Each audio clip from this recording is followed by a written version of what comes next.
dijelaskan pengertian profesi. Di sana ada profesional, profesionalisme, profesionalitas, dan profesionalisasi, sebagaimana diuraikan oleh Jam Satori berikut. Dia menjelaskan bahwa di sana ada 3 pembagian pengertian. Yang pertama ada profesional, yang kedua ada profesionalisme, dan yang ketiga ada profesionalitas. Apa itu profesional? Profesional adalah sekurang-kurangnya mempunyai 2 makna.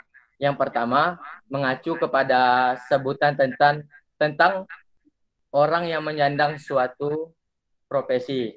Kedua, mengacu kepada sebutan tentang penampilan seseorang dalam mewujudkan untuk kerja sesuai dengan profesinya.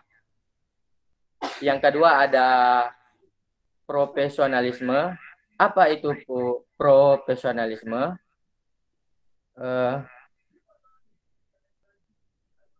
Profesionalisme adalah sebutan yang mengacu pada sikap mental dalam bentuk komitmen daripada anggota suatu profesi untuk senantiasa mewujudkan dan meningkatkan kualitas profesionalnya secara terus-menerus. Yang ketiga ada profesionalitas. Apa itu profesionalitas? Profesionalitas dapat kita artikan adalah sebutan terhadap kualitas sikap para anggota suatu profesi terhadap profesinya. Ada satu lagi, ini ketinggalan pada saat membuat PPT-nya, yaitu adalah profesionalisasi. Adalah serangkaian proses pengembangan profesional baik dilakukan melalui pendidikan atau pelatihan prajabatan maupun dalam jabatan.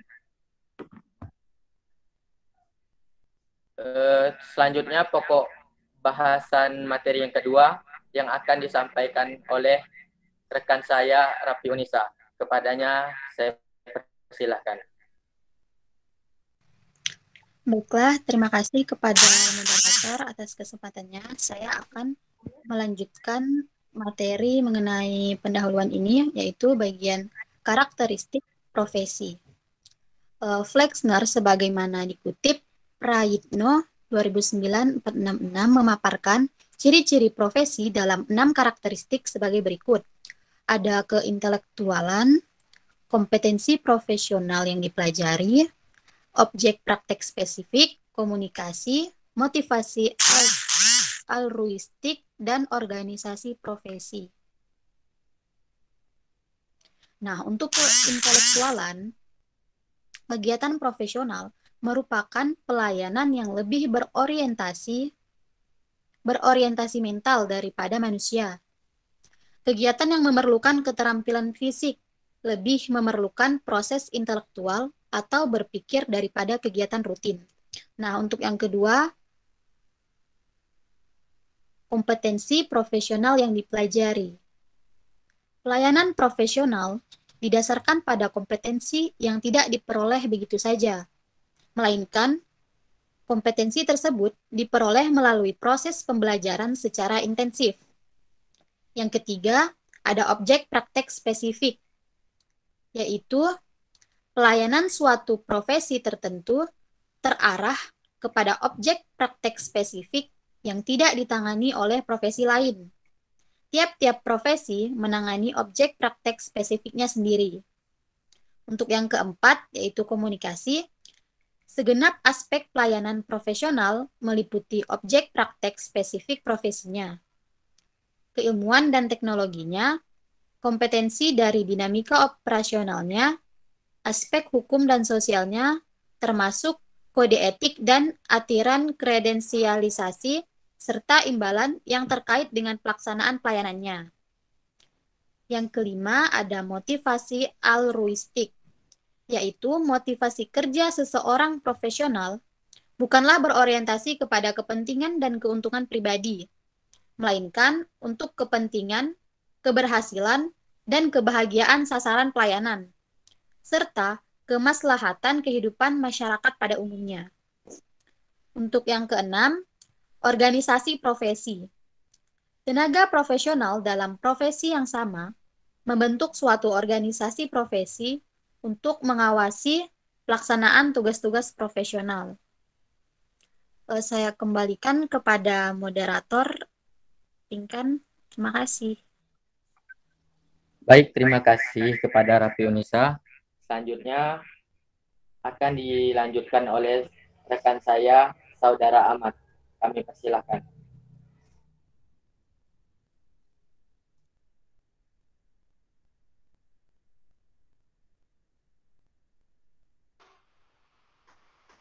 Ahmad belum aktif mic-nya, Ahmad.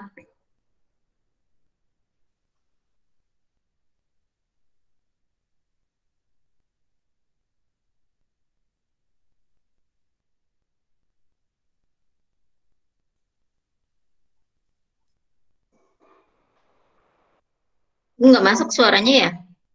Mat, lepas saja headsetnya, Mat.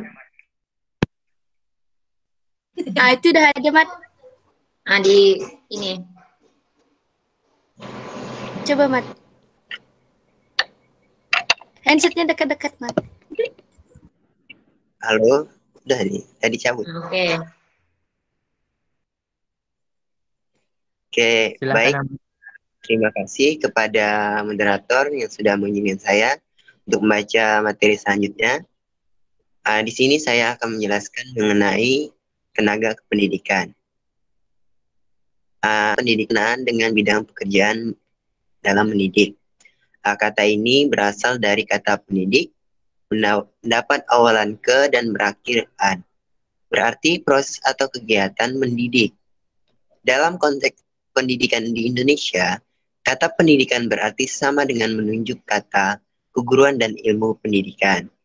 Sehingga apabila dikaitkan dengan tenaga kependidikan, berarti orang-orang yang terlibat dalam proses kegiatan pendidikan.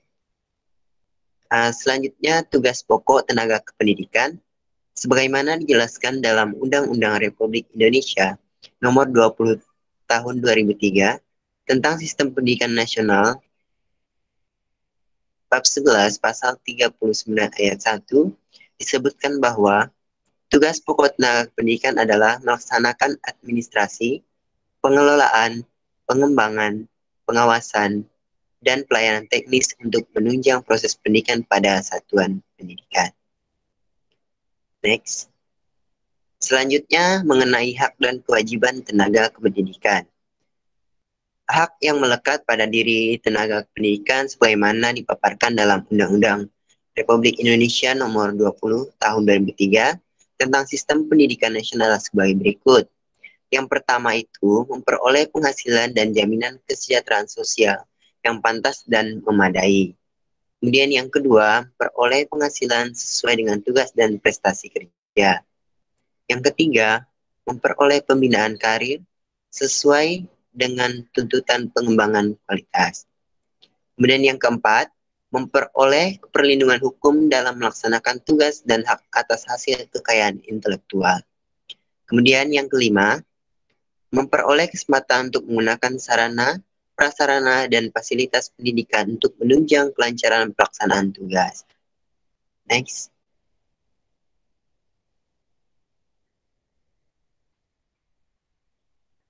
Kemudian, dalam kewajiban yang harus dilaksanakan oleh tenaga pendidikan meliputi yang pertama, menciptakan suasana pendidikan yang bermakna, menyenangkan, kreatif, dinamis, dan dialogis.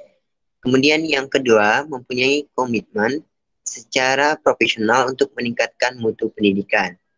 Kemudian yang ketiga, memberi teladan dan menjaga nama baik lembaga, profesi, dan kedudukan sesuai dengan kepercayaan yang diberikan kepadanya. Next. Selanjutnya mengenai klasifikasi tenaga kependidikan. Di mana klasifikasi tenaga pendidikan sebagaimana tercantum dalam Undang-Undang Republik Indonesia Nomor 20 Tahun 2003 tentang Sistem Pendidikan Nasional disebutkan sebagai berikut. Yang pertama, Kepala Satuan Pendidikan. Apa yang dimaksud dengan Kepala Satuan Pendidikan? Yaitu orang yang diberi wewenang dan tanggung jawab untuk memimpin institusi atau satuan pendidikan. Kemudian yang kedua, pendidik.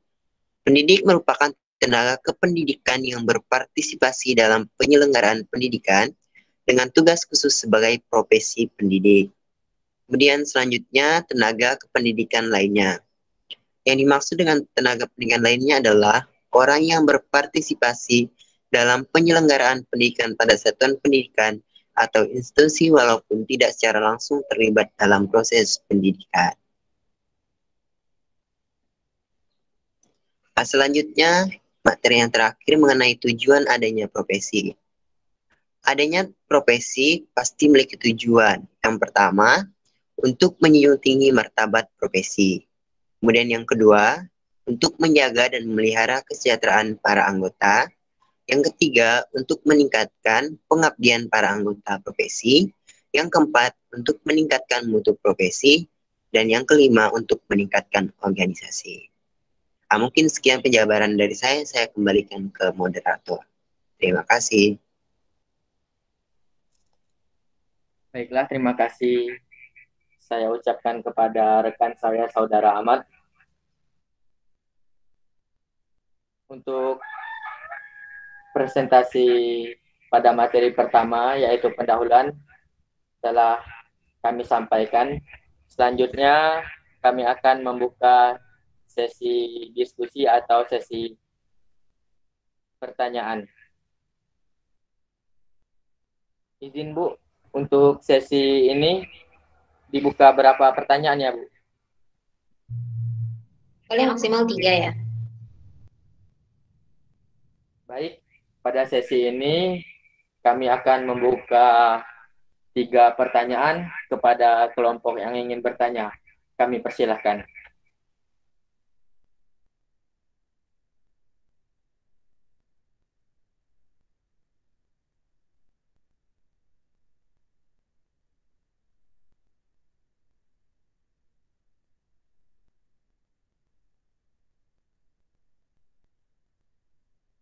Maaf sebelumnya izin bertanya, moderator.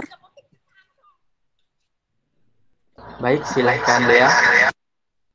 Baik, perkenalkan saya Dea Aninda. Izin bertanya, apakah tukang sapu jalanan dan juga tukang sampah itu disebut sebagai profesi? Jika bukan, sebutkan alasannya. Jika tidak, sebutkan alasannya. Sekian, terima kasih. Terima kasih Dea atas pertanyaannya.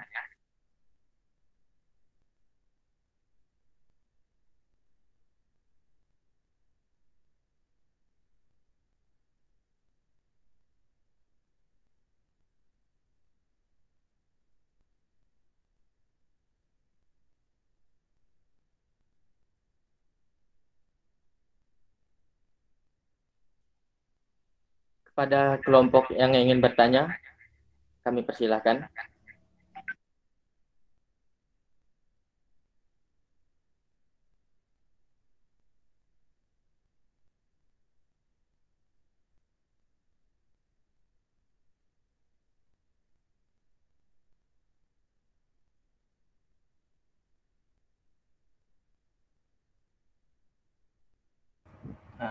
Saya ingin tanya. Halo, moderator, apakah bisa bertanya? Oke.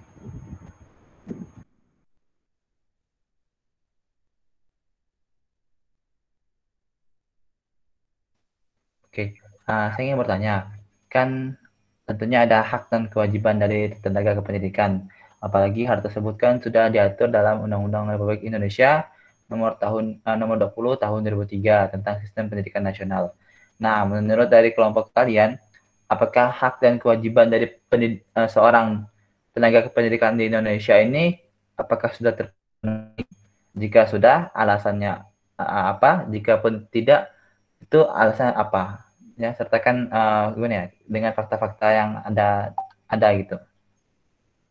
Mengerti? Kan? Ya, terima kasih Pak Ritya. Oke, sama. Satu orang penanya lagi.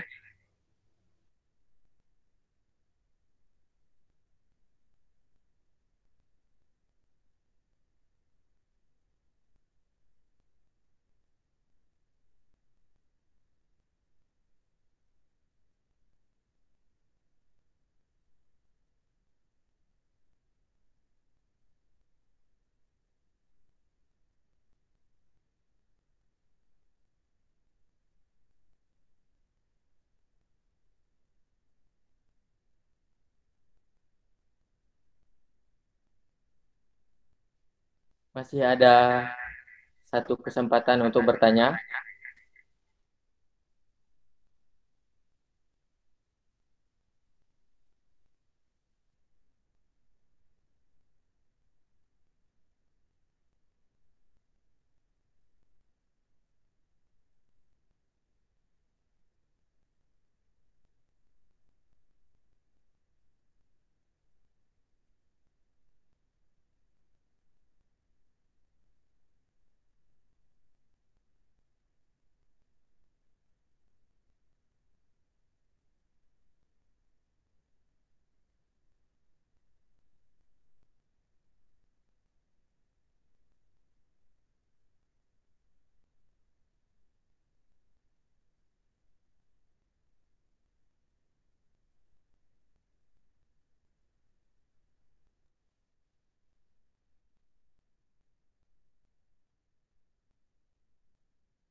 Bagaimana kelompok lain?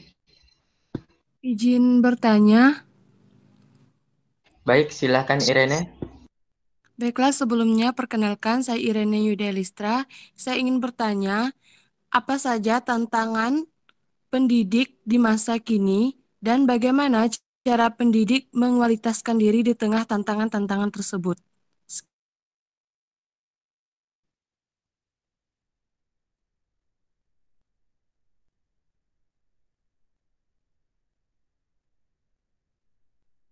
Baik, terima kasih Irene. Sama-sama.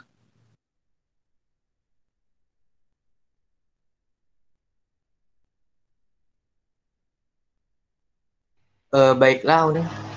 Saya mohon waktunya sebentar.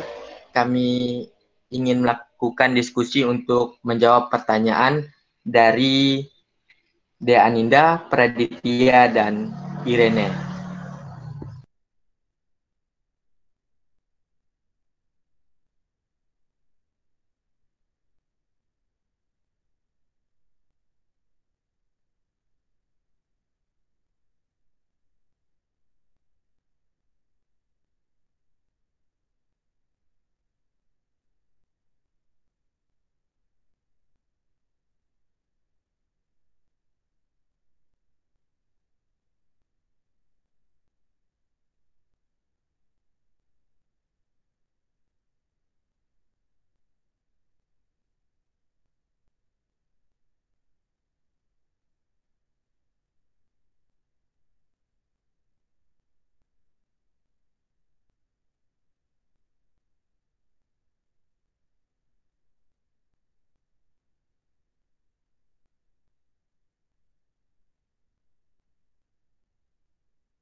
Baik.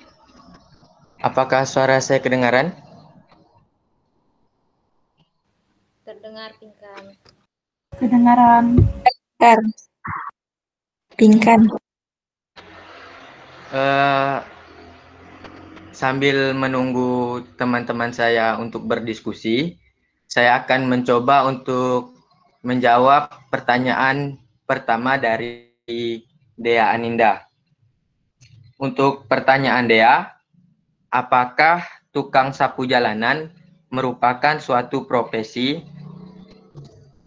Sebutkan alasannya jika ia sebagai suatu profesi dan jika ia bukan sebagai suatu profesi. Jadi kita kembali lagi kepada pengertian dari profesi tadi.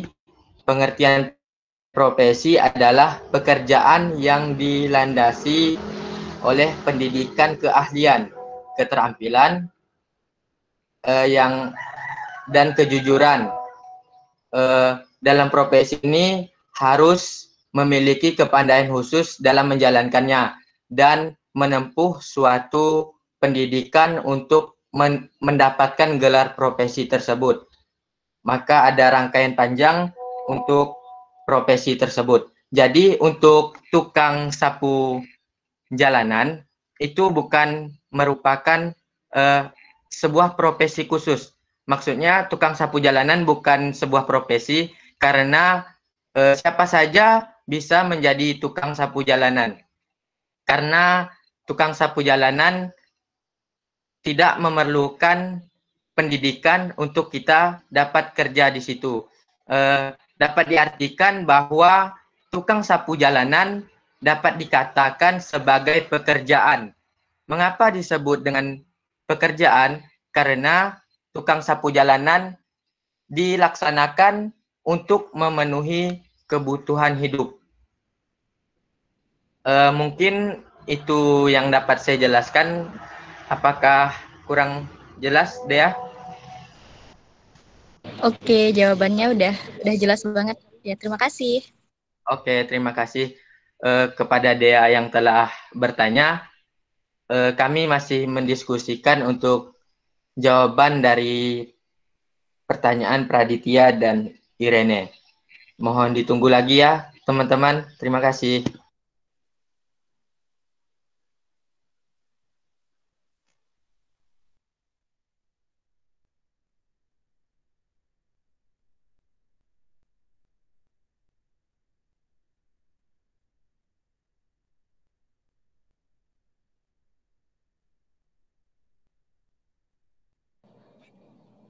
Baik, kepada moderator saya izin menjawab pertanyaan dari Praditya. Ya, silahkan Ahmad. Biar saya bacakan pertanyaan dari Praditya. Baik.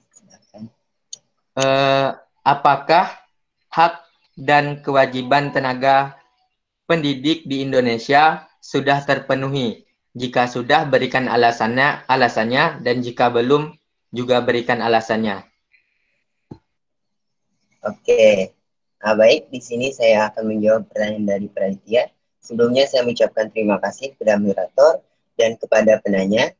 Baik, di sini saya akan menjawab pertanyaan tersebut, yang dimana disebutkan bahwa berdasarkan pada Undang-Undang Nomor 14 Tahun 2005, Bab 4 Pasal 20 tentang kewajiban dan hak seorang guru.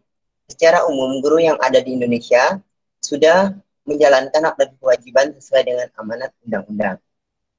Namun, ada hal-hal tertentu yang menyebabkan hal tersebut tidak sesuai dengan apa yang diharapkan oleh aturan-aturan yang sudah disediakan. Di mana itu kekurangannya? Yang pertama, di dalam meningkatkan dan mengembangkan kualifikasi akademik dan kompetensi secara berkelanjutan, sejalan dengan perkembangan ilmu pengetahuan dan teknologi serta perkembangan zaman. Yang dimana di sini dapat kita ketahui guru belum bisa menggunakan segala media sosial yang sekarang telah terlaksana, yaitu secara khusus sekarang itu belajarnya menggunakan media sosial, yang dimana kebanyakan guru itu belum bisa mengakses segala media sosial. Di situ kekurangan-kekurangan yang terjadi belum memenuhi hak-hak yang diwajibkan dalam peraturan perundang-undangan. Mungkin sekian penjelasan dari saya, silahkan jika ingin menanggapi.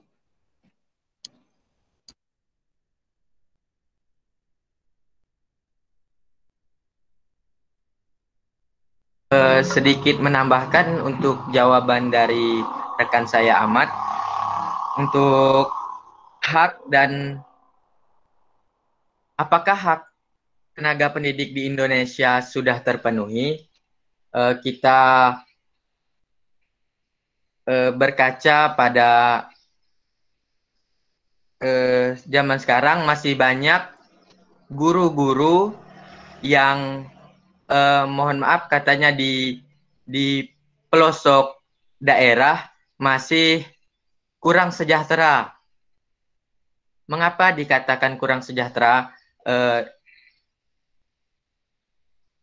Di sana masih banyak guru-guru yang dalam artian pembayaran hak mereka mengajar seperti gajinya kurang baik.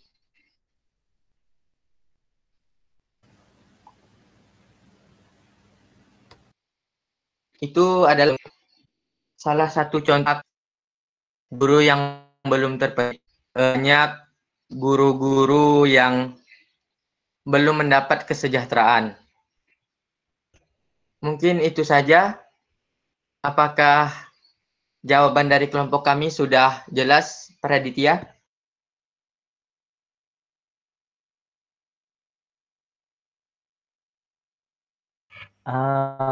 Kalau untuk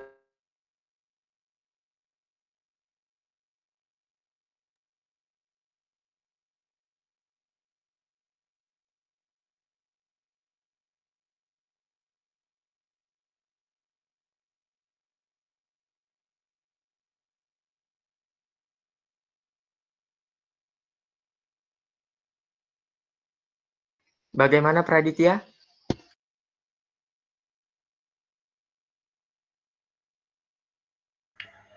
ya, yang kalau tadi kan jawabannya kan lebih ke hak. Saya belum atau bisa nak diulangi gitu.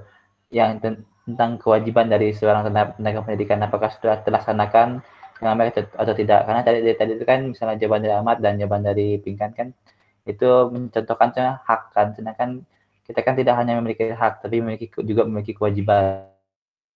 Apakah kewajibannya itu sudah terlaksana atau belum?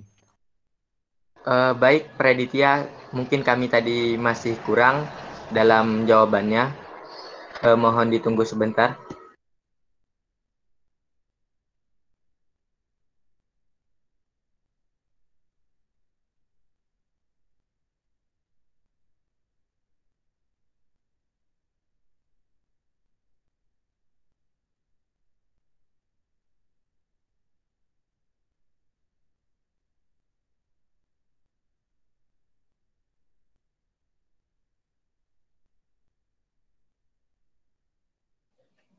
Izin menjawab.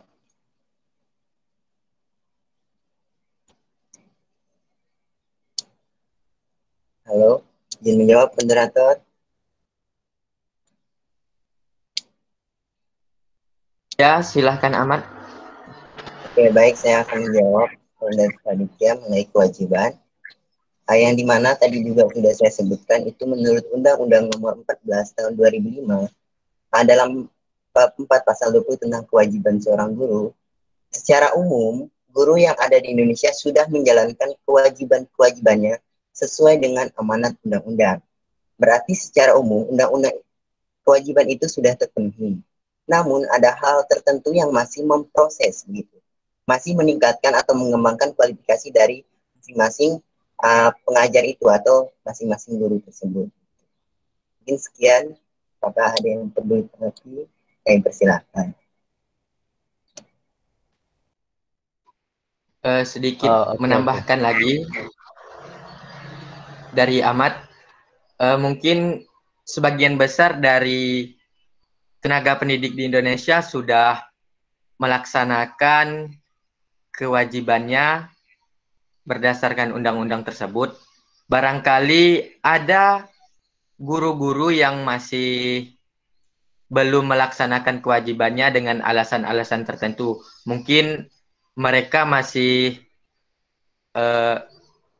kurang mendapatkan haknya sehingga mereka malas untuk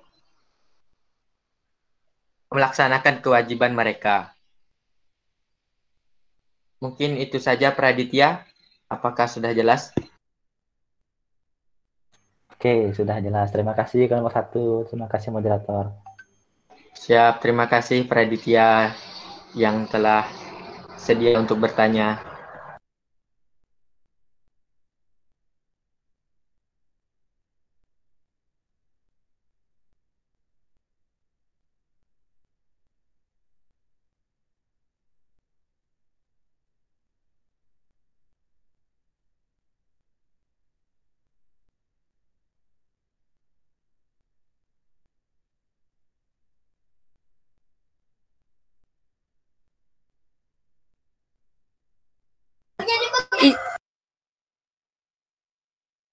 Izin moderator mau menjawab. Baik, kepada Coach Natasha mungkin akan menjawab pertanyaan ketiga dari Saudari Irene. Izinkan saya untuk membacakan pertanyaan dari Saudari Irene. Untuk pertanyaannya, apa saja tantangan pendidik di masa kini? Dan bagaimana cara pendidik untuk meningkatkan kualitas tersebut di tengah tantangan yang dihadapi oleh tenaga pendidik pada masa kini? Silakan kepada Saudari Kois. Ya, terima kasih kepada moderator. Sebelumnya perkenalkan, nama saya Coach Natasha. Saya akan menjawab pertanyaan dari Iren. Salah satunya tantangan seorang pendidik di zaman sekarang yaitu moral siswa yang banyak mengalami degradasi moral. Cara kita untuk menghadapinya yaitu contohnya dengan memberikan pendidikan karakter pada siswa. Pendidikan karakter di sini misalnya saja dalam sebuah pembelajaran di kelas atau juga dengan memberikan contoh bagaimana berperilaku yang baik pada siswanya. Kemudian mungkin Raffi Unisa akan menambahkannya. Baiklah, izin menambahkan moderator. Ya, silahkan. Untuk tantangan yang dihadapi oleh para pendidik untuk masa sekarang, salah satunya ada revolusi industri. Nah, pengaruh teknologi digital semakin menyatu dengan kehidupan manusia. Itulah esensi dari revolusi industri saat ini. Segala sesuatunya mulai melekat dengan penggunaan internet. Nah, kondisi tersebut menimbulkan potensi hilangnya sejumlah pekerjaan di masa depan. Inilah yang mestinya disiapkan guru terhadap anak muridnya sejak dini. Yang kedua ada globalisasi. Kompetensi antar negara diyakini bakal semakin terengginas dalam beberapa waktu ke depan. Nah, saat ini saja Indonesia beserta negara Asia Tenggara telah menyatu dalam MEA atau Masyarakat Ekonomi ASEAN. Nah, persaingan global tersebut dipandang membuat peningkatan kualitas guru menjadi suatu keniscayaan. Nah, dengan begitu kompetensi anak didik pun bisa semakin baik. Yang ketiga ada kebutuhan domestik. Indonesia sebagai negara yang ekonominya telah berkembang membutuhkan pasokan sumber daya manusia yang banyak pula. Nah, agar ekonomi suatu negara kuat, tentunya dibutuhkan keandalan dari para penduduknya. Yang keempat, bertumbuhnya generasi milenial. Besarnya penduduk muda Indonesia dipandang sebagai suatu tantangan tersendiri bagi dunia pendidikan. Pola-pola pengajaran monoton selayaknya mulai ditinggalkan. Sebab generasi milenial lazimnya cepat jenuh dan menyukai kegiatan dinamis. Untuk menjawab tantangan di masa depan tersebut, guru di masa mendatang harus dapat melakukan literasi data, literasi teknologi, dan literasi manusia dalam segala aspek kehidupannya, terutama dalam proses mendidik siswanya. Mungkin sekian yang dapat saya sampaikan. Saya kembalikan kepada moderator. Terima kasih. Baik, saya ucapkan terima kasih kepada Rapi Unisa dan Kois Natasha. Kepada Saudari Irene, apakah sudah terjawab semua pertanyaannya? Sudah terjawab. Terima kasih, Kois Natasha dan Raffi Yunisa.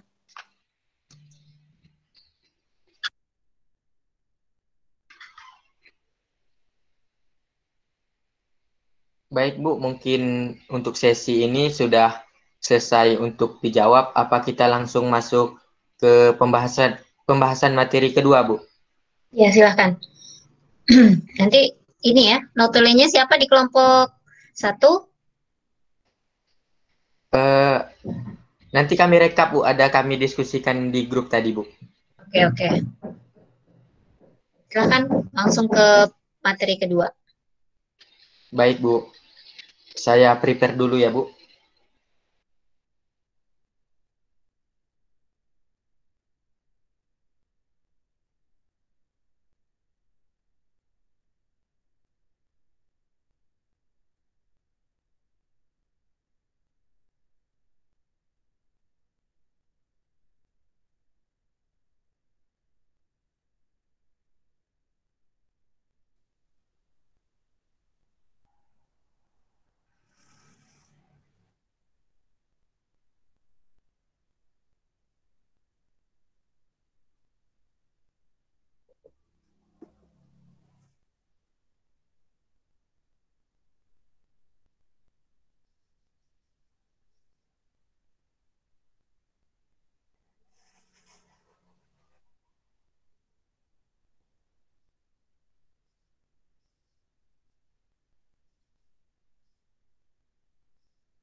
Baik, teman-teman.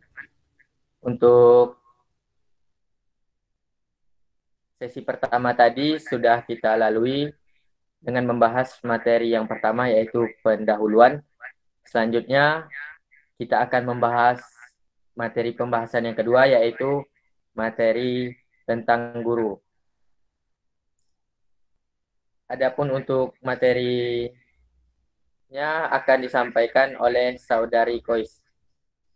Kepadanya, saya persilahkan. Baik, terima kasih Saudari Pinkan sebagai moderator. Baiklah, untuk materi guru yang pertama, pengertian guru akan saya jelaskan. Pengertian guru terdiri dari secara umum, perspektif tradisional, undang-undang yaitu Undang-Undang Nomor 20 Tahun 2003 dan Undang-Undang Nomor 14 Tahun 2005, kemudian menurut para ahli. Nah, secara umum, guru adalah seorang yang memberi ilmu, pengetahuan di sekolah maupun di luar. Menurut perspektif tradisional, guru adalah dijelaskan oleh Rustiah, yaitu guru adalah seorang yang berdiri di depan kelas untuk menyampaikan ilmu pengetahuan.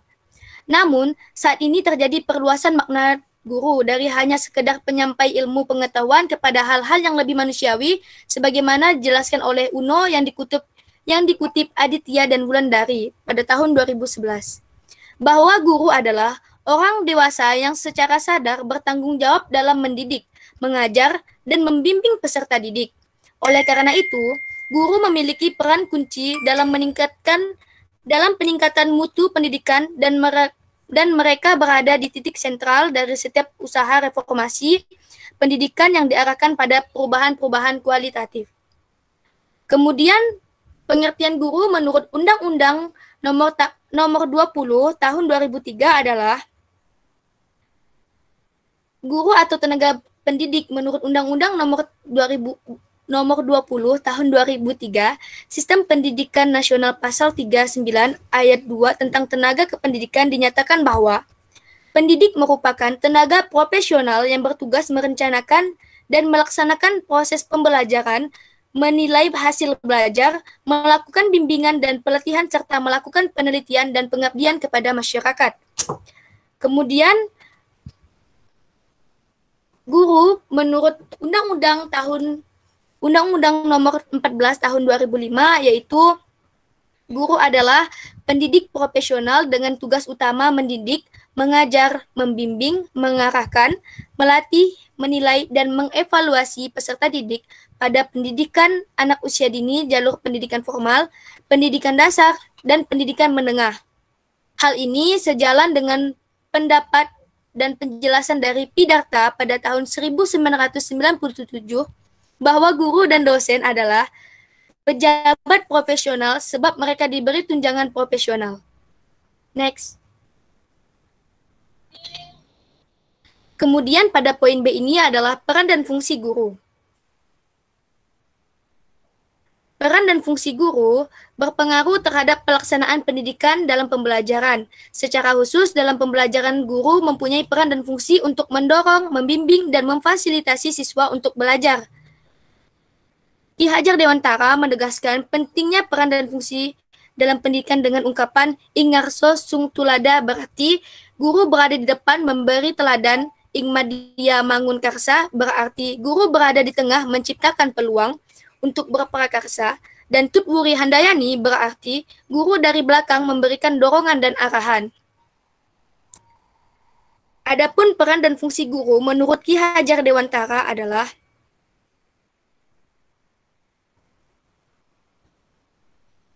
guru sebagai pengajar, guru sebagai pembimbing, guru sebagai ilmuwan, dan guru sebagai pribadi. Guru sebagai pengajar atau teacher as instructor, guru bertugas memberikan pengajaran di dalam sekolah atau kelas, yaitu menyampaikan pelajaran agar peserta didik memahami dengan baik semua pengetahuan yang telah disampaikan. Selain dari itu, guru juga berusaha agar terjadi perubahan pada diri peserta didik pada aspek sikap, keterampilan, kebiasaan, hubungan sosial, apresiasi, dan sebagainya, melalui pengajaran yang diberikannya secara sistematis dan terencana. Kemudian yang kedua, guru sebagai pembimbing. Guru sebagai pembimbing berkewajiban memberikan bantuan kepada peserta didik agar mampu menemukan masalahnya sendiri, memecahkan masalahnya sendiri, mengenal dirinya sendiri, dan menyesuaikan dirinya dengan lingkungannya.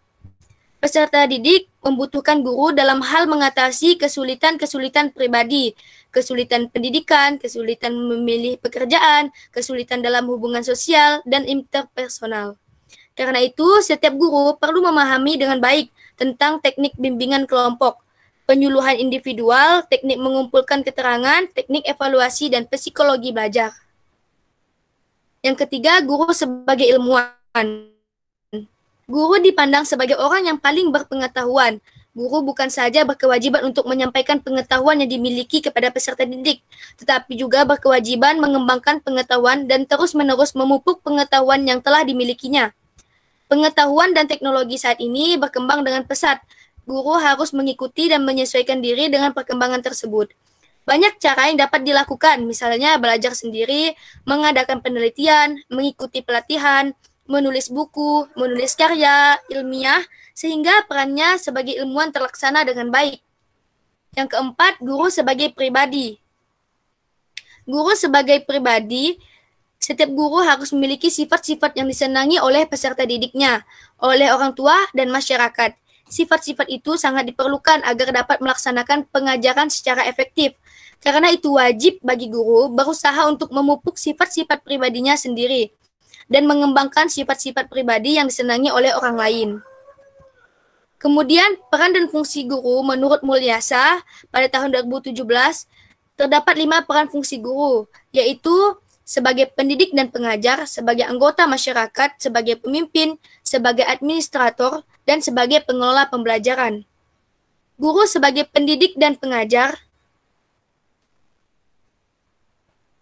Setiap guru harus memiliki kestabilan emosi, ingin memajukan peserta didik, bersikap realitas, jujur, dan terbuka, serta peka terhadap perkembangan, terutama inovasi pendidikan.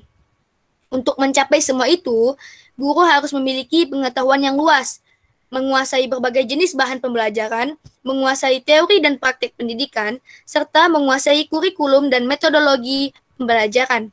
Yang kedua, sebagai anggota masyarakat, setiap guru harus pandai bergaul dengan masyarakat. Untuk itu harus menguasai psikologi sosial, memiliki pengetahuan tentang hubungan antar manusia, memiliki keterampilan membina kelompok, keterampilan bekerja sama dalam kelompok, dan menyelesaikan tugas bersama dalam kelompok. Yang ketiga, guru sebagai pemimpin. Setiap guru adalah pemimpin yang harus memiliki kepribadian, menguasai ilmu kepemimpinan, prinsip hubungan antar manusia, teknik berkomunikasi, serta menguasai berbagai aspek kegiatan organisasi sekolah. Keempat, sebagai administrator. Setiap guru akan dihadapkan pada berbagai tugas administrasi yang harus dikerjakan di sekolah, sehingga harus guru memiliki pribadi yang jujur, teliti, rajin, serta memahami strategi dan manajemen pendidikan dan pembelajaran. Yang kelima, guru sebagai pengelola pembelajaran. Setiap guru harus mampu dan menguasai berbagai metode pembelajaran dan memahami situasi pembelajaran di dalam maupun di luar kelas, dan tentunya dapat menerapkannya. Kemudian, selanjutnya, peran dan fungsi guru menurut Usman.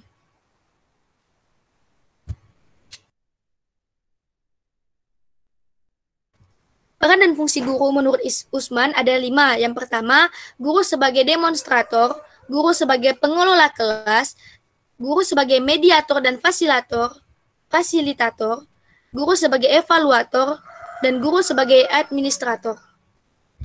Guru sebagai demonstrator melalui peranannya sebagai demonstrator, lecturer atau pengajar. Guru hendaknya senantiasa menguasai bahan atau materi pembelajaran yang akan diajarkannya serta senantiasa mengembangkannya dalam arti meningkatkan kemampuannya dalam hal ilmu yang dimiliki, karena hal ini akan sangat menentukan hasil belajar yang dicapai oleh siswa. Kemudian yang kedua, guru sebagai pengelola kelas. Guru hendaknya mampu mengelola kelas sebagai lingkungan belajar serta merupakan aspek dari lingkungan sekolah yang perlu diorganisasi. Lingkungan ini diatur dan diawasi agar kegiatan pembelajaran terarah kepada tujuan pendidikan. Yang ketiga, guru sebagai mediator dan fasilitator. Sebagai mediator, guru hendaknya memiliki pengetahuan dan pemahaman yang cukup tentang media pembelajaran, karena media pembelajaran merupakan alat komunikasi untuk lebih mengefektifkan proses pembelajaran. Media pembelajaran diperlukan untuk melengkapi dalam pembelajaran dan merupakan bagian integral demi berhasilnya proses pendidikan dan pembelajaran di sekolah. Yang keempat, guru sebagai evaluator. Sebagai evaluator mampu melakukan penilaian hasil yang telah dicapai. Penilaian dilakukan untuk mengetahui keberhasilan, pencapaian tujuan, penguasaan siswa terhadap pelajaran, setiap ketepatan atau keefektifan metode pembelajaran. Tujuan lainnya untuk mengetahui kedudukan siswa di dalam kelas atau di kelompoknya. Yang kelima, guru sebagai administrator. Dalam hubungannya dengan kegiatan pengadministrasian, guru berperan sebagai berikut, yaitu pengambilan inisiatif, wakil masyarakat yang berarti dalam lingkungan sekolah, guru menjadi anggota suatu masyarakat. Yang ketiga, orang yang ahli dalam mata pelajaran. Yang keempat, penegak disiplin. Yang kelima, pelaksana administrasi pendidikan. Yang keenam, pemimpin generasi muda. Yang ketujuh, penerjemah kepada masyarakat. Selanjutnya, peran guru secara psikologis.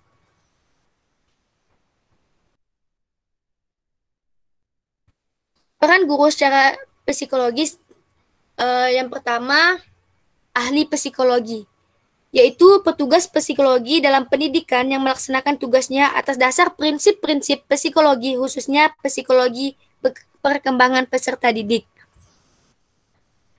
Yang kedua, siman dalam hubungan antar manusia, yaitu individu yang mampu membuat hubungan antar manusia untuk tujuan tertentu dengan menggunakan teknik tertentu, khususnya dalam kegiatan pendidikan dan pembelajaran.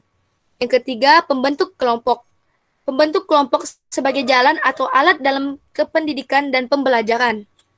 Yang kelima, catalytic agents, yaitu individu yang mempunyai pengaruh dalam menimbulkan pembaharuan. Yang kelima, mental hygiene worker yang bertanggung jawab terhadap pembinaan kesehatan mental, khususnya kesehatan mental siswa. Sekian dari presentasi saya, kurang lebihnya saya mohon maaf, saya kembalikan kepada moderator. Baiklah, terima kasih kepada Saudari Kois. Selanjutnya akan dilanjutkan oleh Ahmad. Kepada Ahmad, kami persilahkan. Terima kasih kepada moderator. Di sini saya akan menjelaskan materi selanjutnya, yaitu mengenai kualifikasi dan kompetensi guru, yang dimana meliputi 1. Kualifikasi akademik guru, guru PAUD, TK, atau RA. Kemudian kualifikasi akademik guru SD atau MI. Kemudian kualifikasi akademik guru SMP atau MTS. Kemudian kualifikasi akademik guru SMA atau MA. Selanjutnya kualifikasi akademik guru SDLB, SMPLB, dan SMALB. Kemudian kualifikasi akademik guru SMK atau SMAK. Kualifikasi akademik guru meliputi pendidikan formal, yang dimana kualifikasi akademik guru pada satuan pendidikan jalur formal mencakup kualifikasi akademik guru pendidikan anak usia dini, taman kanak-kanak, dan raudatul. Kemudian kualifikasi akademik guru PAUD TK harus memiliki kualifikasi akademik pendidikan minimal diploma 4 atau D4. Kemudian untuk kualifikasi akademik guru SD itu bentuk yang sederajat, harus memiliki kualifikasi akademik pendidikan minimum diploma 4 atau sarjana. Kemudian kualifikasi akademik guru SMP atau MTS. Guru pada SMP atau MTS, bentuk lain yang sederajat, harus memiliki kualifikasi akademik pendidikan minimum diploma 4 atau sarjana. Kemudian kualifikasi akademik guru SMA atau MA. Guru pada SMA atau MA harus memiliki kualifikasi akademik pendidikan minimum diploma 4 atau sarjana S1 program studi yang sesuai dengan mata pelajaran yang diajarkan. Kemudian kualifikasi akademik guru SDLB atau SMPLB atau SMALB. Harus memiliki kualifikasi akademik pendidikan minimum diploma 4 atau sarjana S1 program pendidikan khusus atau sarjana yang sesuai dengan mata pelajaran yang diajarkan. Kemudian yang terakhir kualifikasi akademik guru. Guru pada SMK atau MAK harus memiliki kualifikasi akademik pendidikan minimum diploma 4 atau sarjana S1 program studi sesuai dengan mata pelajaran yang diajarkan dan diperoleh dari program studi yang terakreditasi. Kemudian, di samping itu, yang kedua, kualifikasi akademik guru melalui uji kelayakan dan kesetaraan. Kualifikasi akademik guru yang dipersyaratkan untuk dapat diangkat sebagai guru dalam bidang-bidang khusus yang sangat diperlukan tetapi belum dikembangkan di perguruan tinggi, dapat diperoleh melalui uji kelayakan atau kesetaraan. Uji kelayakan dan kesetaraan bagi seseorang yang memiliki keahlian tanpa ijazah dilakukan oleh perguruan tinggi yang diberi wewenang untuk melaksanakannya,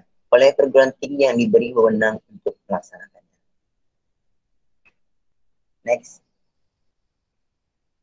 Kemudian D. Hak dan kewajiban guru. Sebagaimana konsekuensi tugas profesional, maka guru mendapatkan hak-haknya di dalam Undang-Undang Republik Indonesia Nomor 14 Tahun 2005 tentang guru dan dosen berikut. Yang pertama itu memperoleh penghasilan. Dalam memperoleh penghasilan, kebutuhan hidup minimal jaminan kesejahteraan sosial. Penghasilan tersebut meliputi gaji pokok, tunjangan yang melekat pada gaji, serta penghasilan lain berupa tunjangan profesi, tunjangan fungsional, tunjangan khusus, dan tunjangan masalah yang terkait tugas guru yang ditetapkan dengan prinsip penghargaan atas dasar prestasi. Kemudian yang kedua, mendapatkan promosi dan penghargaan. Dalam mendapatkan promosi dan penghargaan, ini harus sesuai dengan tugas dan prestasi kerja. Kemudian, yang ketiga, memperoleh perlindungan. Memperoleh perlindungan dalam melaksanakan tugas dan hak atas kekayaan intelektual. Kemudian yang keempat, memperoleh dan memanfaatkan sarana-prasarana. Memperoleh dan memanfaatkan sarana-prasarana pembelajaran untuk menunjang kelancaran tugas profesional sebagai guru.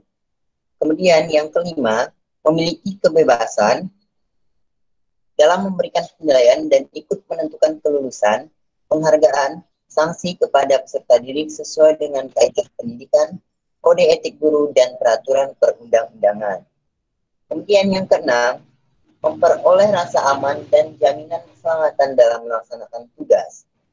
Selanjutnya yang ketujuh, memiliki kebebasan untuk berserikat dalam organisasi sosial.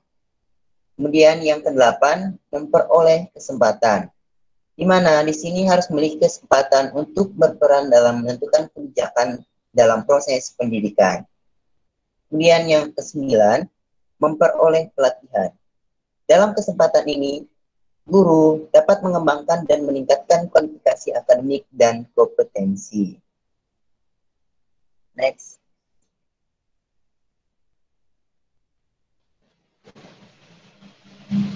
Selanjutnya, mengenai kewajiban yang harus dilakukan guru dan melaksanakan tugas profesionalnya adalah yang pertama, merencanakan pembelajaran atau bimbingan.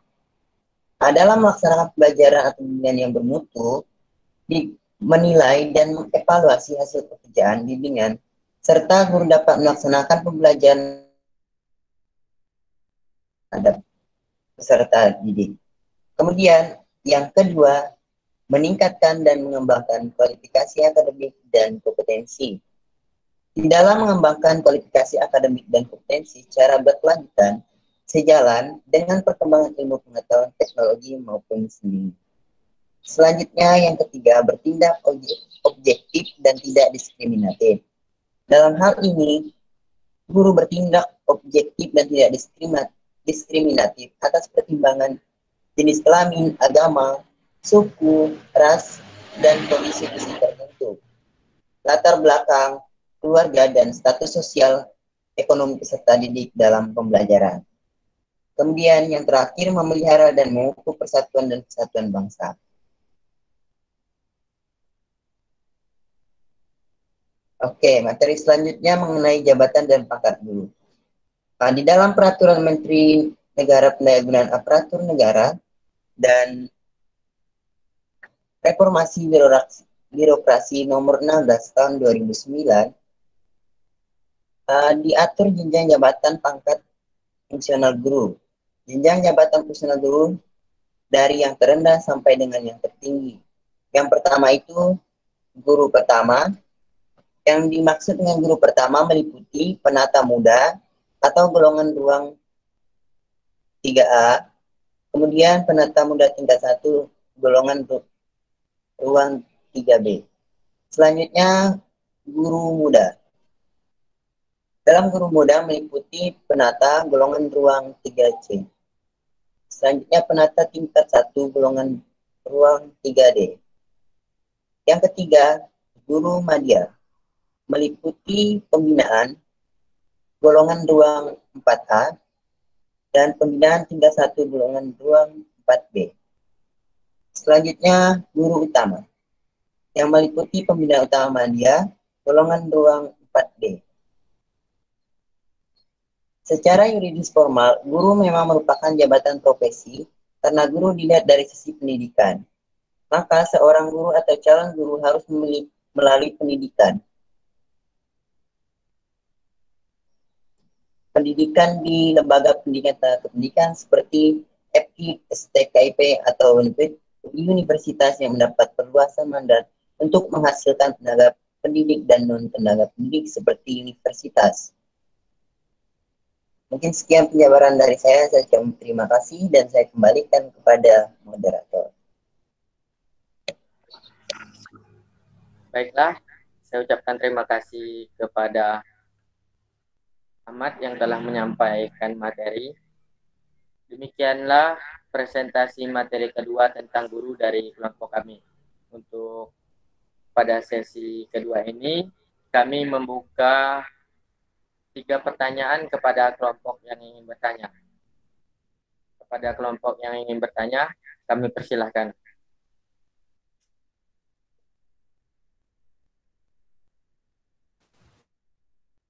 Izin bertanya, moderator. Baik, silahkan Via Tiara. Oke, perkenalkan nama saya Via Tiara Seta dari kelompok 6. Nah, dari jabaran yang kalian jabarkan itu ada peran guru dan fungsi guru, yaitu sebagai pengajar, pembimbing, pendidik, dan lain sebagainya kan. Nah, bagaimana pendapat Anda sekalian mengenai guru yang lepas dari peran dan fungsinya? Contohnya tuh seperti tidak masuk kelas dan tidak pernah mengajar sama sekali. Apakah pengajar seperti itu masih tergolong ke dalam seorang guru? Jika tergolong, jelaskan, dan jika tidak, jelaskan. Terima kasih, moderator. Baik, terima kasih. Silahkan yang ingin bertanya kembali. Izin bertanya, moderator. Ya, silahkan. Perkenalkan, nama saya Nafila Nuraifa dari kelompok 2. Nah, dalam suatu sekolah itu kan tidak semua gurunya adalah PNS, ada juga yang guru yang honorer. Nah, guru PNS dengan guru honorer ini gajinya kan beda. Di mana guru PNS itu kan digaji oleh pemerintah, sedangkan guru honorer ini digaji oleh sekolah, yaitu dengan menyesuaikan dengan jam beliau mengajar gitu kan. Nah, padahal kewajiban-kewajiban antara guru honorer dan guru PNS itu sama, tapi kenapa terjadi ketimpangan antara guru PNS dengan guru honorer gitu. Jadi seolah-olah guru PNS itu lebih hebat daripada guru honorer karena gaji guru PNS itu lebih tinggi dibandingkan guru honorer. Bagaimana? Pertanyaannya cukup jelas tidak? Baik, terima kasih Nabila. Terima kasih.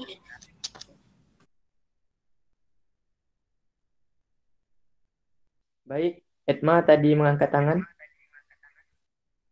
Baiklah, saya ingin bertanya, bagaimana cara guru menerapkan secara efektif peran dan fungsinya, baik di lingkungan sekolah maupun di luar lingkungan sekolah? Apakah jelas? Baik, sudah jelas.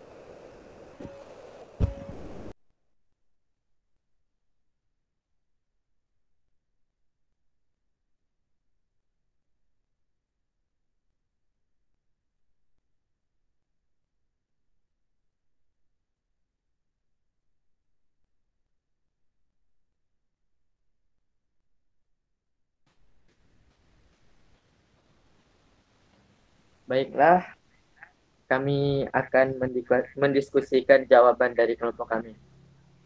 Mohon ditunggu untuk teman-teman.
Via di unmute.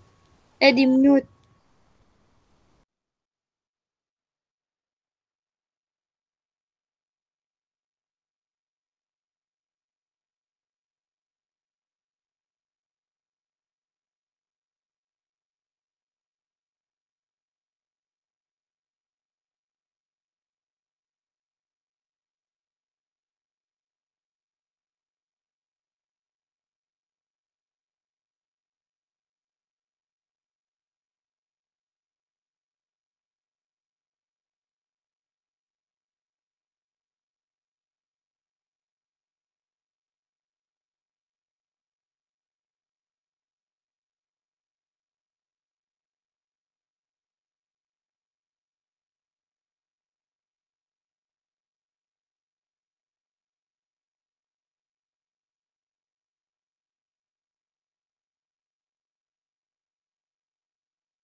Baiklah, kawan-kawan, mungkin saya ingin mencoba menjawab untuk pertanyaan dari Napila.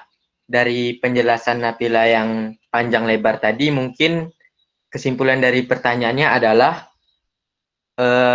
perbedaan antara pegawai negeri sipil dan honorer. Sehingga apa yang menyebabkan ketimpangan antara PNS dan honorer? Tentu saja ini merupakan salah satu polemik besar bagi dunia pendidikan di Indonesia. Barangkali ini adalah suatu masalah yang nyata dan tampak yang menjadi sebuah perbandingan bagi kita semua. Padahal pegawai negeri sipil dan guru honorer memiliki peran dan fungsi yang sama, yaitu sebagai guru untuk mendidik anak-anak yang ada di Indonesia. Apa yang menyebabkan ketimpangan dari PNS dan pegawai honorer tersebut, PNS dan tenaga honorer tersebut, yaitu adalah gaji, di mana untuk pegawai negeri sendiri itu semua kebutuhannya, gajinya tercukupi dan dibiayai oleh pemerintah. Sedangkan dari honorer itu biayanya dialokasikan dananya oleh sekolah melalui dana BOS atau BOP misalnya. Nah, dari sinilah yang menjadi polemik bagi kita. Mungkin dari sisi peran dan fungsi antara guru pegawai dengan honorer tidaklah jauh berbeda. Akan tetapi yang menjadi polemik yaitu adalah permasalahan tentang finansial atau gajinya. Tentunya itu akan menjadi permasalahan. Banyak dari itu tenaga-tenaga honorer yang malas untuk bukan malas, malahan pegawai negeri, mohon maaf, banyak yang malas-malasan, seperti misalkan pegawai negeri yang dinyatakan lolos di daerah-daerah terpencil, malahan mereka jarang untuk masuk, sedangkan pembebanan tugas diberikan kepada tenaga pendidik honorer, karena sistem pembayaran dari tenaga honorer per jam mengajar. Maka dari itu sekarang pemerintah sedang merubah suatu sistem perekrutan pegawai yang ada di Indonesia. Badan Kepegawaian Negara menyatakan bahwa tidak ada lagi pengangkatan PNS mulai tahun 2021 ini, melainkan diganti dengan P3K. Mengapa hal tersebut dilakukan? Karena untuk meratakan atau menyamaratakan antara pegawai negeri dengan tenaga honorer. Pada kesempatan ini, pemerintah lebih memberikan peluang dan kesempatan kepada guru honorer untuk memiliki pendapatan yang sama. Cuman yang membedakan adalah tunjangan di hari tua. Mungkin itu saja yang dapat saya sampaikan kepada Nabila mengenai pertanyaannya. Apakah ada yang kurang jelas? Baik, terima kasih Pinkan. Ya, sama-sama. Selanjutnya kami masih berdiskusi untuk jawaban dari pertanyaan Pia dengan Edma. Mohon ditunggu sebentar teman-teman.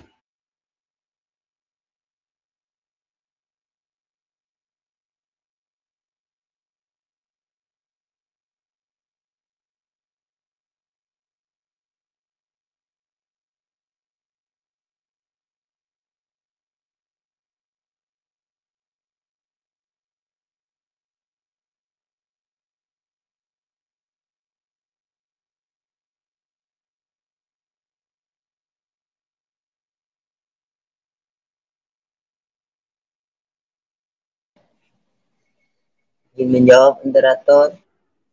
Ya, silakan Ahmad. Baik, terima kasih kepada moderator. Saya ingin menjawab pertanyaan dari Pia Tiara Seta. Yang dimana pertanyaannya, bagaimana pendapat Anda mengenai guru yang lepas peran dan fungsinya, yang tidak pernah masuk kelas atau tidak pernah mengajar sama sekali. Apakah pengajar yang seperti itu masih tergolong ke dalam guru? Jika tergolong, jelaskan, dan jika tidak, jelaskan. Baik, terima kasih kepada Pia atas pertanyaannya. Di sini saya akan menjawab, apakah pengajar yang seperti itu masih tergolong ke dalam guru? Sebenarnya kata guru ini siapapun bisa untuk menjadi seorang guru, tetapi perlu kita telah lebih jauh bahwa peran guru itu sebenarnya tidak hanya mengajar dan lain sebagainya. Mereka juga mempunyai tujuan-tujuan tertentu. Jadi yang dimana dalam hal ini guru itu sangat luas begitu pendefinisiannya. Jadi hal ini tidak hanya serta-merta dalam satu situasi atau kondisi yang terjadi. Tetapi hal ini masih tergolong dalam guru. Mengapa? Karena beliau atau yang sudah ditetapkan menjadi seorang guru itu sudah ada jabatan atau titel masing-masing. Tetapi fungsi dan perannya itu belum berfungsi dengan baik. Yang dimana dia hanya menjadi seorang guru, tetapi dia tidak menjadi seorang pendidik, dia tidak menjadi seorang pengajar, dan dia tidak menjadi seorang yang seharusnya menjadi fungsi-fungsi atau peran-peran dari guru tersebut. Mungkin sekian penjelasan dari saya. Kurang lebihnya silakan untuk menanggapi. Saya ucapkan terima kasih. Bagaimana, Pia? Apakah dari pemateri yang lain ada yang ingin menambahkan?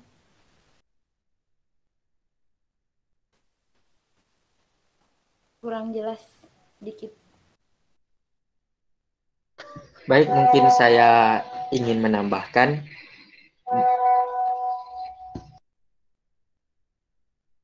Bagaimana pendapat mengenai guru yang lepas dari fungsi dan perannya, sebagai contoh, yang tidak pernah masuk kelas atau tidak pernah mengajar sama sekali. Apakah pengajar yang seperti itu masih tergolong ke dalam definisi guru? Secara garis besar, yang seperti itu masih menyandang profesi guru karena ia menjadi guru melalui suatu pendidikan sehingga mendapatkan profesi. Namun yang menjadi masalahnya adalah implementasi dari profesinya, apakah berjalan dengan baik atau tidak. Guru itu digugu dan ditiru. Apabila gurunya tidak dapat digugu dan ditiru, maka itu akan menjadi suatu polemik. Sebagaimana guru hampir semua rata-rata bisa mengajar, tapi tidak banyak guru yang bisa mendidik dengan benar. Mungkin itu saja yang dapat sedikit saya tambahkan. Apakah kurang jelas, ya? Baik, udah jelas, terima kasih. Tapi saya ingin bertanya sedikit lagi. Menurut kalian, apakah guru yang seperti itu yang mengakibatkan tidak adanya PNS di tahun 2021? Baik, saya sedikit menambahkan untuk yang dari referensi yang saya ketahui mengenai pengangkatan PNS 2021, tidak adanya guru yang diangkat menjadi PNS, melainkan pegawai P3K. Untuk PNS pegawai negeri sipil dengan P3K sendiri itu tidak jauh berbeda, cuman yang membedakannya adalah untuk gajinya sama, cuman tidak ada tunjangan hari tua untuk P3K. Jadi yang menjadi permasalahan utama mengapa tidak ada pengangkatan PNS, dikutip dari Kepala BKN menyatakan bahwa banyak CPNS yang dinyatakan lulus di daerah-daerah 3T. Namun belum berapa lama mengabdi, tugas sebagai PNS adalah mengabdi kepada tempat yang ia dapatkan. Namun banyak dari PNS-PNS yang baru saja diangkat dan dilantik menjadi PNS baru mengabdi 2-3 tahun, mereka mengajukan mutasi ke daerah terdekat dari tempat tinggalnya. Mungkin itu yang menjadi salah satu pertimbangan dari Badan Kepegawaian Negara mengenai pengangkatan PNS di 2021 ini. Mungkin itu yang dapat saya sampaikan. Apakah masih kurang jelas? Oke, udah jelas. Terima kasih buat Ahmad dan moderator. Ya, terima kasih kepada Pia yang sudah rela bertanya. Selanjutnya pertanyaan ketiga dari Edma mungkin akan dijawab oleh Saudari Kois dan Rapiunisa. Kepadanya kami persilahkan.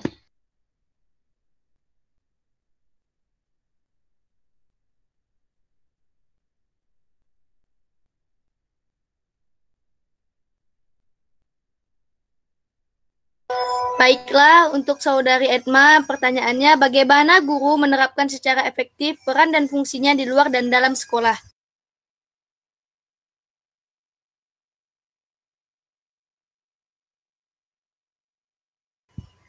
Yaitu tidak membatasi dirinya sebagai guru, yaitu hanya guru di sekolah, akan tetapi di luar juga. Seperti dalam hal kecil, guru bertemu murid di luar sekolah sedang memiliki masalah atau membuat kesalahan, tentunya kewajiban guru untuk membimbing dan menegurnya tetap berjalan.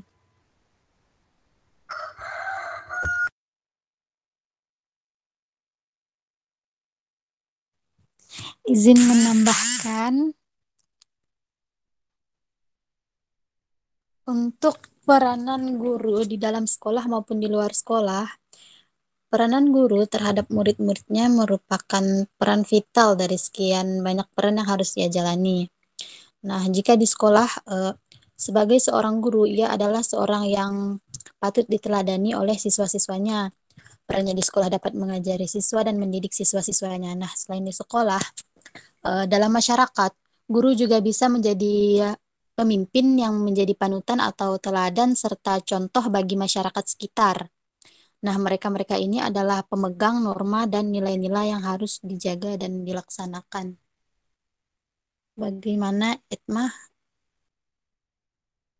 Oh, baiklah, saya ingin menanya satu kali lagi. Nah, kita kan pernah dengar kalau guru itu adalah orang ketua dari murid. Nah, andai kata murid di luar sekolah memiliki suatu kasus. Nah, apakah guru sebagai orang tua kedua dari murid itu bisa ikut menyelesaikan kasus yang dimiliki seorang anak? Lalu bagaimana orang tua si murid? Apakah jika orang tua murid merasa guru itu terlalu ikut campur, bagaimana guru itu bisa menerapkan peranannya di tengah-tengah hal itu?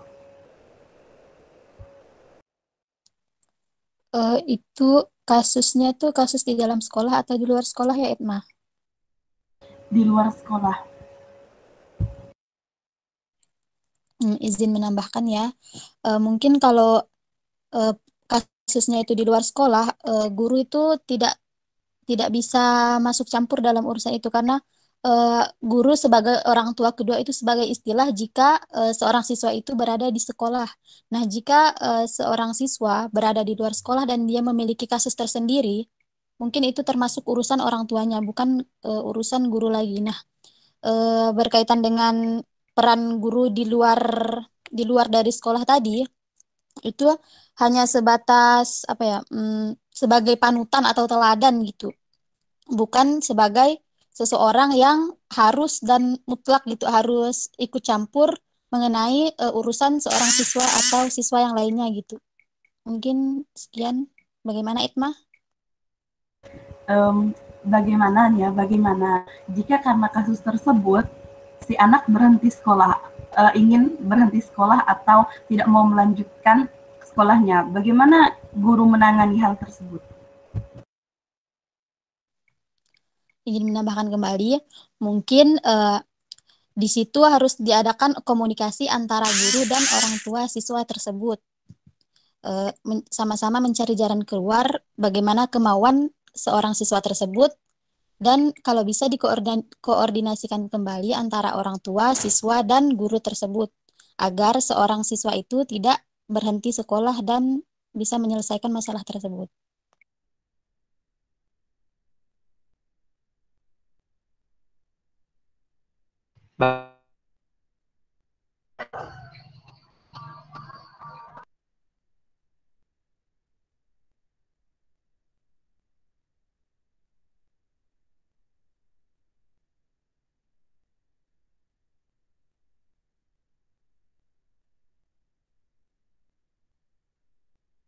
Baiklah, terima kasih atas jawabannya. Baiklah, kelompok kami telah menjawab semua pertanyaan dari teman-teman yang sudah bertanya. Bagaimana, Bu? Apakah langsung boleh ditutup? Oke, boleh, silakan. Ya, terima kasih kami ucapkan kepada teman-teman yang telah mendengarkan kami presentasi dan juga kepada teman-teman yang telah sedia untuk bertanya. Kami dari perwakilan kelompok 1 mohon maaf apabila dalam penjelasan kami masih banyak kekurangan, kesalahan, dan kekeliruan. Maka dari itu kami mohon maaf sebesar-besarnya. Mungkin hanya itu saja yang dapat kami sampaikan pada presentasi kelompok kami pada pertemuan kali ini. Saya akhiri mewakili teman-teman. Wassalamualaikum warahmatullahi wabarakatuh. Waalaikumsalam warahmatullahi wabarakatuh. Oke. Berikan aplaus ya untuk kelompok 1 ya. Menurut saya dari awal ya, dari presentasi materi yang pertama sampai presentasi yang kedua, kemudian diskusinya ya, meskipun memang karena kita daring mungkin tidak bisa secara langsung diskusi kelompoknya sehingga memerlukan waktu yang cukup lama ya. Nah, kan tetapi secara keseluruhan sudah cukup bagus ya. Semua pertanyaan yang masuk bisa dikelola dengan baik, bisa dijawab dengan baik. Ya, semua anggota kelompoknya, meskipun ada salah satu yang tidak hadir, ya, bisa berpartisipasi. Nah, kalau boleh tahu, Safarianti ini tidak ada konfirmasi ya ke kalian? Tidak ada, Bu. Tapi pada saat pengerjaan tugas kelompok ikut nggak? Ada, Bu. Sebagian mengirimkan materi, Bu. Oke. Nah, sebagai ini ya, nanti untuk penilaiannya kan sayang ya, kalau misalkan ketika saatnya kelompoknya maju harus tidak hadir ya, karena penilaian kita hanya dari tugas ini ya, makalah ya, bagaimana menjawab, bagaimana memberikan pertanyaan gitu ya. Kita tidak sudah sepakat kita tidak ada UTS dan UAS. Oke. Sebenarnya semua pertanyaan yang masuk tadi saya dengar sudah terjawab dengan cukup bagus ya. Cuman ada satu aja yang menggelitik ya tentang tenaga honorer dan PNS ya. Sebenarnya ya, menurut pengalaman saya pribadi di tahun 2000, saya ini PNS 2018 ya, pengangkatan 2018. Nah, di situ setelah kita lulus tahap pertama ya, di tahap kedua itu sebelum wawancara itu kita sudah harus menandatangani surat perjanjian. Nah, isinya apa? Nah, saya tidak tahu apakah ini berlaku secara nasional memang dari aturan pemerintah atau dari hanya instansi terkait ya. Karena ini dari Untan, sebab itu CPNS Untan ini yang tanda tangan gitu ya. Nah, jadi isinya di situ tertulis jelas bahwa dalam 10 tahun ya kita tidak bisa mengajukan untuk pindah.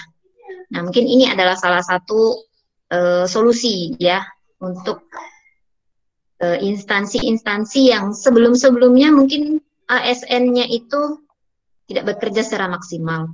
Mungkin dalam 2 tahun sudah mengajukan mutasi, 3 tahun sudah mengajukan mutasi, tetapi setahu saya di beberapa tahun terakhir ini sudah ada perbaikan lah ya, dari entah itu dari instansinya, entah itu dari pemerintah ya, pasti terus melakukan perbaikan, terus melakukan ya revolusi lah ya, karena di tahun saya juga ya, di tahun 2018 itu murni ya, secara nasional itu kelulusan kita memang hanya ditentukan dari SKD, kemudian dari SKB ya, jadi tidak ada oknum-oknum ya, meskipun ada mungkin tertentu, tapi itu tetap terdetek ya, tetap tertangkap oleh pemerintah gitu ya.